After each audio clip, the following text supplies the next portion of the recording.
today is out of the lectionary, and this is Psalm 77. I'm going to ask you to engage in it in a couple different versions this morning. It is a psalm spoken by the writer from a place of despair and depression and doubts, uncertainty. It's in 3 sections, and we're going to listen to it in a couple different versions. But first, I want to share it with you from a paraphrased version. It's called Psalms Anew. It's an inclusive language rewrite of the Psalms, sort of in the vein of the Message translation. And then I want to invite us into a responsive reading of it that's in your hymnal in the back, 798. And that's a more traditional, I think that's RSV in there, Revised Standard Version. And then at the end, we'll go back to the Message translation. So hear this first, this modern version that will then help you engage in the more traditional language. So, subtitled Comfort in Time of Distress.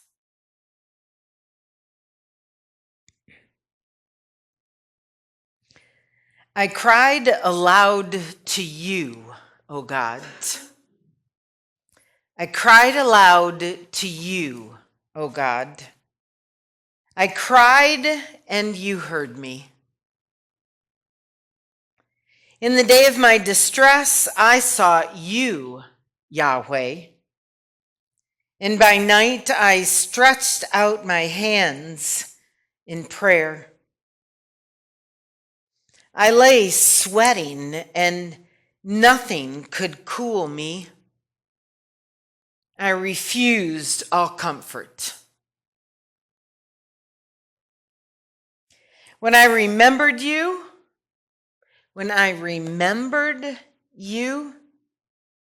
I groaned.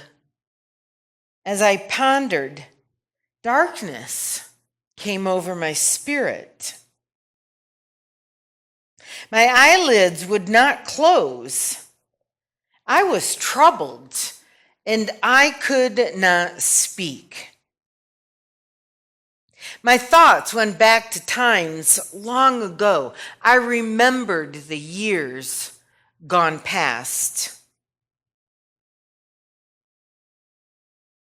All night long, I was in deep distress. As I lay thinking, my spirit was sunk in despair. O Yahweh, will you reject us forever and never again show us your favor? Has your unfailing love now failed us completely? Will your promise be unfulfilled? Have you forgotten how to be gracious? Have you withheld your compassion in anger? Has your right hand changed? Is the arm of the Most High powerless?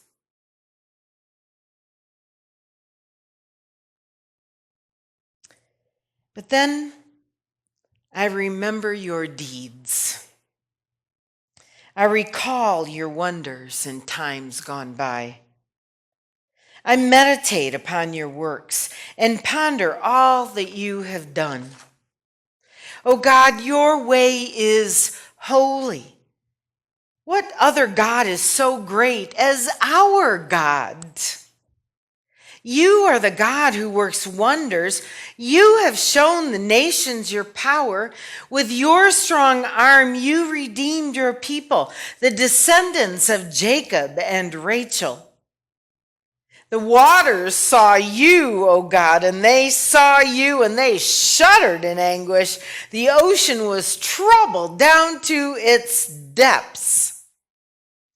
The clouds poured down their water. The skies thundered and your arrows flashed hither and thither. The sound of your thunder was in the whirlwind, and your lightning lit up the world. The earth trembled, and it quaked. It was your path that led through the sea. Your way was through mighty waters, and no one marked your footprints. It was you that guided your people like a flock of sheep under the hand of Moses and Aaron and Miriam.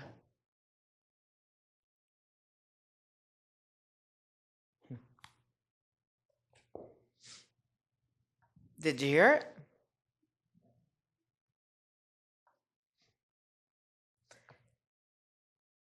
So let's go to your hymnal now, 798 in the back, please.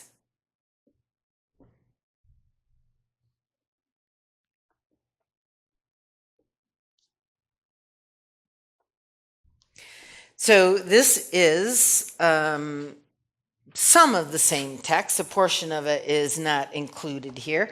So we have verses 1 through 2, 11 through 20.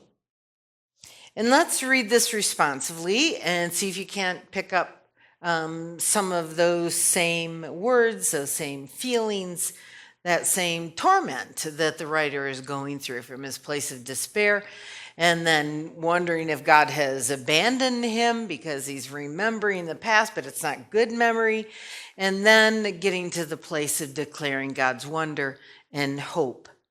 Again, those three phases. So you can remain seated and just read the bold in response with me, please. I cry aloud to God, aloud that God may hear me. In the day of my trouble, I seek the Lord. In the night, my hand is stretched out continually. My soul refuses to be comforted. You ever felt like that?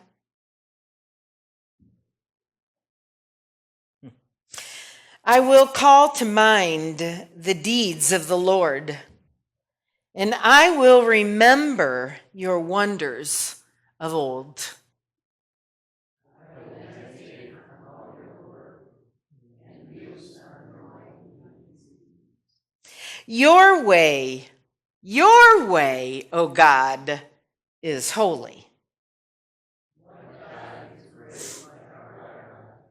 You are the God who works wonders. You manifested your might among the peoples. You redeemed with your arm for people, the descendants of Jacob and Joseph. When the waters saw you, O God, let me reference you. This is talking about the parting of the sea to allow the people to pass through, Old Testament. When the waters saw you, O God, when the waters saw you, they were afraid. The very deep waters trembled. The clouds poured out fire. The skies gave forth thunder. Your arrows flashed on every side. The crash of your thunder was in the whirlwind. Your lightnings illumined the world. Your way was through the sea. Your path was through the great waters.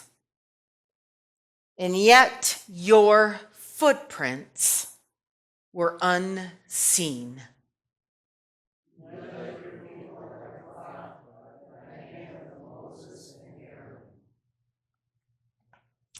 That is some word of God for the people of God.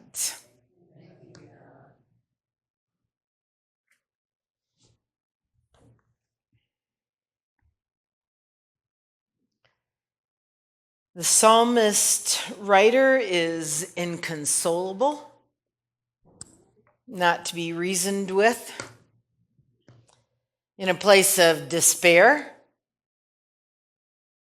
utter hopelessness, a place of deep resignation,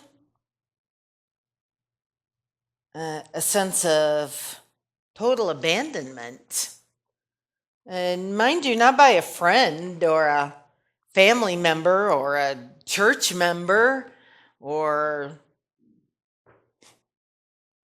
a spouse or partner or anything else.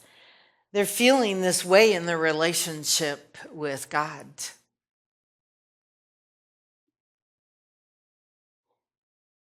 This is what the mood of Psalm 77 is sharing with us today. It's a pretty heavy place. You ever been there? I mean, if you're honest, most of us walk along the edge often enough in our lives.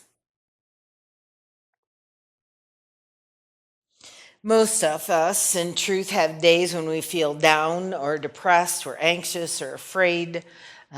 We may strike out, lash out. We may write from the depths of our hearts, as the psalmist did in this writing. That is the mood the writer presents. His despair is unto death.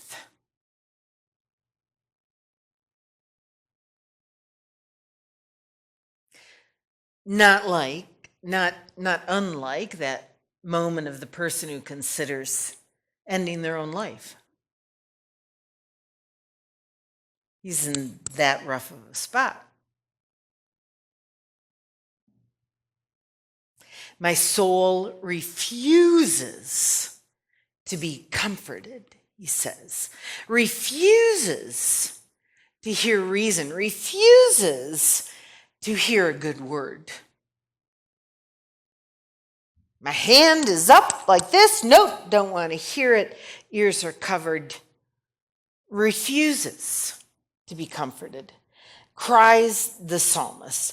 All that had comforted them in the past is no longer available. The sense of God's benevolent presence that was once so powerfully felt has vanished, and they don't feel it anymore. The psalmist has entered the valley of the shadow of death. The writer has sunk so deep into depression that he is incapable of imagining that there is any help out there. Nothing. Nothing for them. The psalm makes no plea, no petition for God's intervention, no help me, Lord, help me. No phone a friend,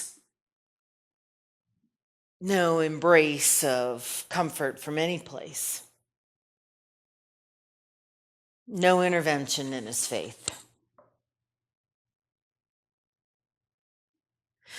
Now, from an exegetical point of view, they don't know if this psalm is written solely from an individual's perspective and he's talking just about himself, or if it's a reference to their community and how they're feeling about their people, his family perhaps, his community, his faith community. So it's not clear. You hear it change from first person to a third person, we, if you picked up on that. But either way, it sort of doesn't matter because the hopelessness and despair in his message is deeply felt just the same. So the question is, what does the psalmist do in this place of deep despair? Not so unlike us. When we get into our places of despair, the psalmist starts flashing back into his memory, tries to begin to focus on something that it was better days, happier times, the good old days, your glory days, to try and lift yourself back up out of the place that you are, including even relationship and faith. When your time with God appeared full and meaningful, and you could see the coming and going, and you felt the connection and the body working together, God's sense was real and present to you. But instead, for this psalmist's story, instead of bringing a resuscitated hope for him, his reflections on that time in the past were not helpful. Instead, it just brought more questions, more resentment, and deeper doubts. Remembering doesn't always work to bring about a positive change. It can go either way. And he begins to entertain this unbearable thought that maybe God has changed. Maybe God changed. Maybe I stayed down the same path I was already on, going in whatever direction I wanted to go, and it was God that changed. Because where'd you go, God? Why aren't you here anymore? Why aren't you answering me? Are you no longer benevolent? Are you no longer caring and loving? Are you no longer concerned about what's happening in my life and that it's not going the way that I want? Where are you? Maybe it's you that has changed. Will the Lord spurn me forever, he says, never again be in my favor? Has his steadfast love ceased forever? Has it stopped? Are his promises not true? And have they come to an end? Has he forgotten? Has God forgotten to be gracious? Interesting thoughts, huh? That's where the despairing of the psalmist took him. He was that far in his loss of hope in that heavy and dark of a place. And it is in this place, and as he wallows in this place of despair, that the psalmist then names what is his greatest fear. And it is my grief that my right hand of God, that God is the one that has changed. The right hand of God, the power of God, the authority of God, that God will no longer deliver me in my place and redeem me for where I am. It's a question that torments every person who comes to a place of doubting who God is and their relationship with him. And that question is, have I been wrong about God all this time?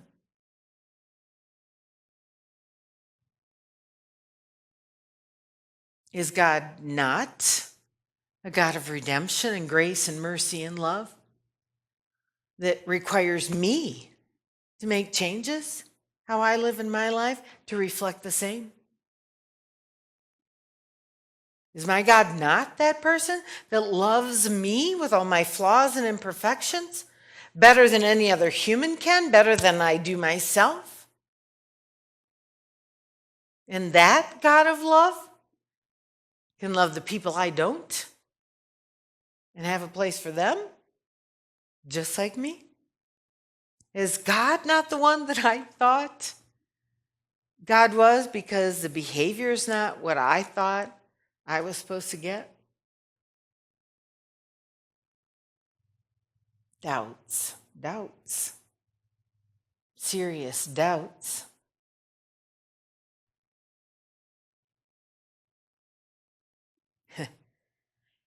Then the psalmist at this point gets even past almost his rock bottom by going to a place where he now starts to even doubt his doubts. That really gets confusing. But it's there that style of writing begins its third phase, where he starts now to address God directly in a new way. Instead of looking at his woes and pains, and he flips it over again into a new place. And the psalmist begins to remember something new in his past, and that is the thought of home, his former days. And he then begins to reflect in this nostalgic kind of journey of what once again, even more desperately, how it used to be his past when God was a redemptive presence in his life and what that was like. Sort of got past the anger that had him doubting and then into a newer depth again and realization of finding his way back to hope and remembering a little more accurately instead of a place in his anger, remembering more accurately how it was when God was a redemptive presence for them. And he reflects in those latter verses in 11:12, I will remember the wonders of old, the times of the past. I will meditate on your work all day, O God, and I will reflect and muse and consider your great deeds. And he finds himself making his way to a new place by remembering in a new place of truth.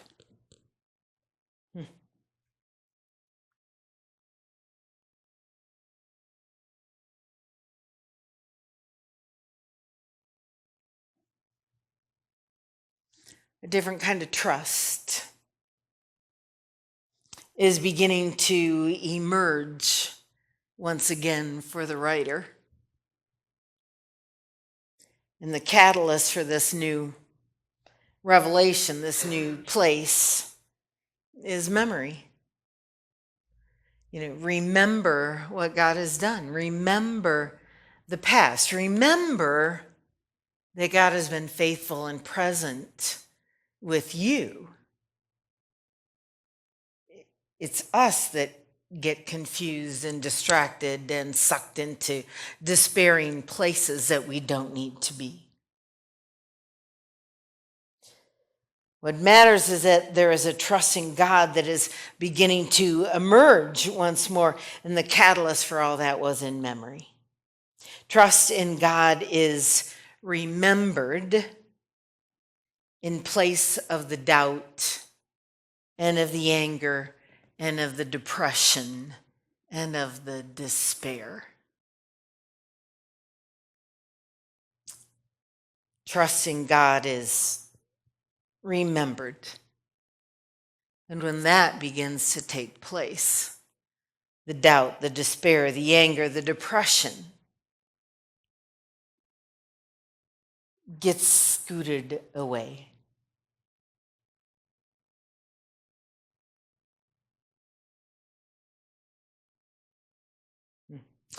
During the years of the Holocaust in Germany, there was a man, Miroslav Volf, who later became a professor of systematic theology at Yale Divinity School, one of our accredited United Methodist seminaries.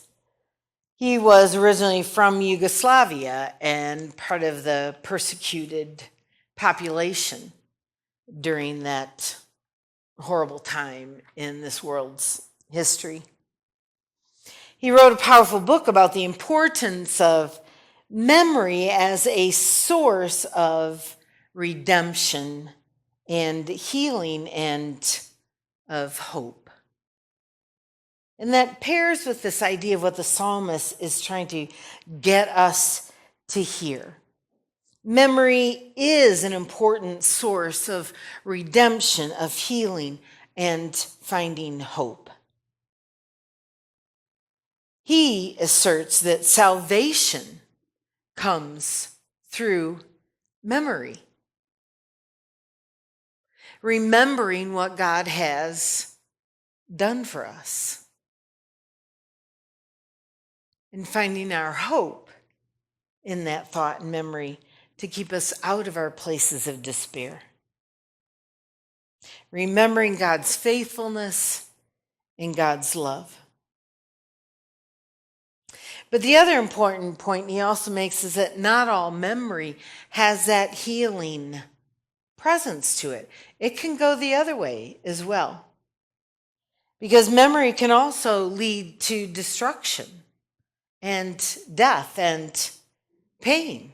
Memory can also be about revenge and retaliation and resentment. They're all dependent about memory. Remembering grudges and anger and wounds and hurts and bitterness festers in us and causes pains and negativity and fears and scars and wounds that we can carry with us our whole lives and keep us from being who and what we want to be. So not all memory, he says, is redemptive. Memory, not all of it leads us to hope and to God. So it becomes imperative, he declares, to remember truthfully, which is really hard to do because that's a bit of a subjective point of view sometimes, to remember truthfully the whole story, not just our side of the story. He goes so far as to saying, in fact, no memory can be absolutely truthful or entirely trustworthy because we come so invested into it in ourselves that we have a hard time sorting it out. You know that saying where two or more gathered together, there's a difference of opinion? Yeah. There's also another great saying that you learn in therapy and counseling, pastoral care, is that perception is reality. How a person perceives it is their reality. Whether it is the truth or not, it is their truth.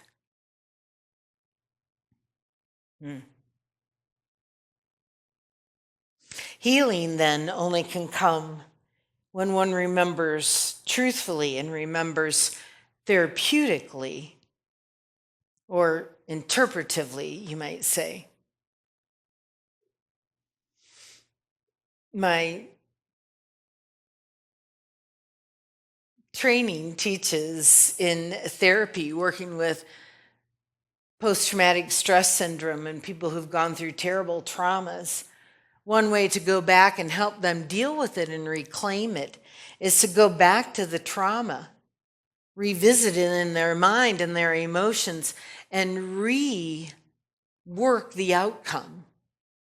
Change the outcome of it so that there is some sense of control and power given back to the person so that they don't come out feeling as abused and manipulated and traumatized by the experience. And you work through that in the therapeutic process, reclaiming your power over the outcome of the memory. This is, in truth, exactly what this writer from the psalmist did in seeking his deliverance from his place of despair.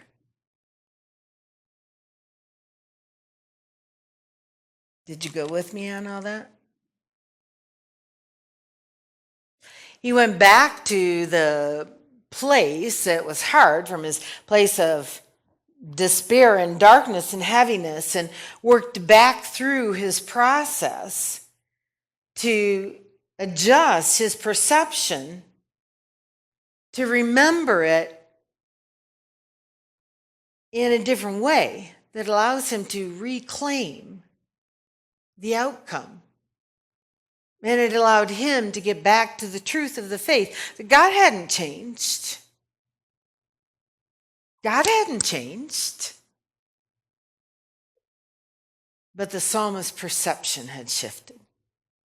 And he needed to get back to where he was before.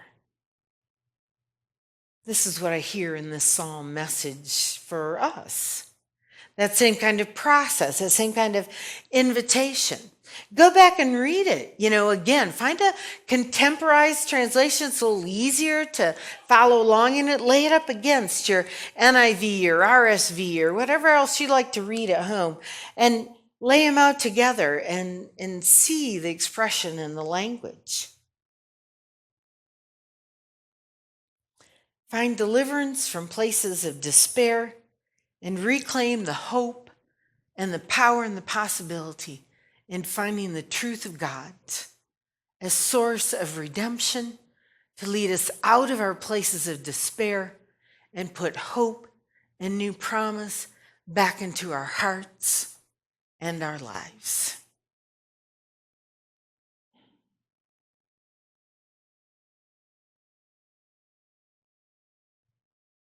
God can provide for us a hopeful word to lift us back up when we are in dark and heavy places, if we choose to seek it out.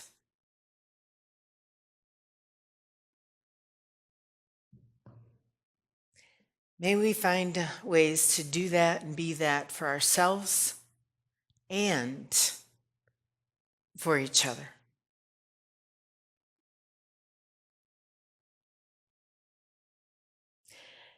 So I want you to hear this one more time from the Message translation. I just love what they do with this. And I got to tell you, it flows right into chapter 78 in an amazing kind of way.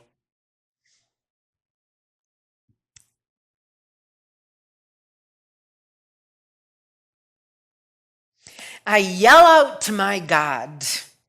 I yell with all my might. I yell at the top of my lungs. God listens to my whining. I found myself in trouble, and I went looking for my Lord. My life was an open wound that would not heal. And when friends said, everything will turn out all right, I didn't believe a word they said. I remember God, and I shake my head. I bow my head, and then I wring my hands. I'm awake all night, not a wink of sleep. I can't even say what is bothering me. I go over the days one by one. I ponder the years gone by. I strum my lute all through the night. I wonder how to get my life back together.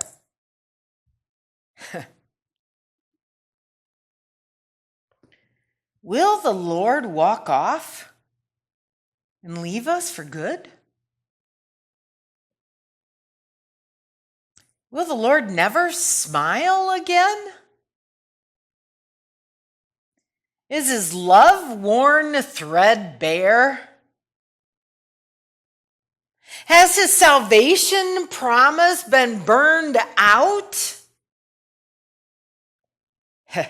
Has God forgotten his manners? Has he angrily stalked off and left us?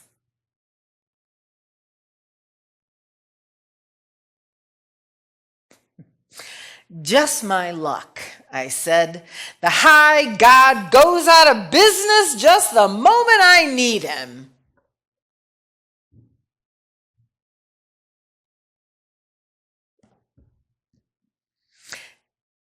But once again, I'll go over what God has done. I'll lay out the table, the ancient of wonders. I'll ponder all the things that God has accomplished and give a long, loving look at God's acts.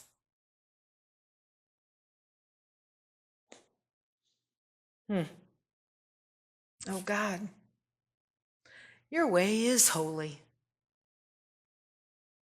No God is great like you. You're the God who makes things happen. You showed everyone what to do. You pulled your people out of the worst kind of trouble. You rescued the children of Jacob and Joseph. The ocean saw you in action, God. They saw you and they trembled with fear. The deep ocean was scared to death. The clouds belched buckets of water. The sky exploded with thunder. Your arrows flashing this way and that way. And from a whirlwind came your thundering voice. Lightning exposed the world. The earth reeled and rocked, and you strode right through the ocean. Walked straight through the roaring ocean.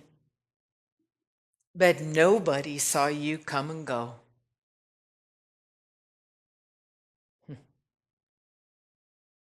Hidden in the hands of Moses and Aaron, you led your people like a flock of sheep. Ba, ba, ba, ba. Here's into 78. Listen, dear friends, to God's truth. Bend your ears to what I tell you. I'm chewing on the morsel of a proverb. I'll let you in on the sweet old truths, the stories we heard from our ancestors' counsel that we learned at our mother's knee. We're not keeping this to ourselves. We are not keeping this to ourselves. We are passing it along to the next generation.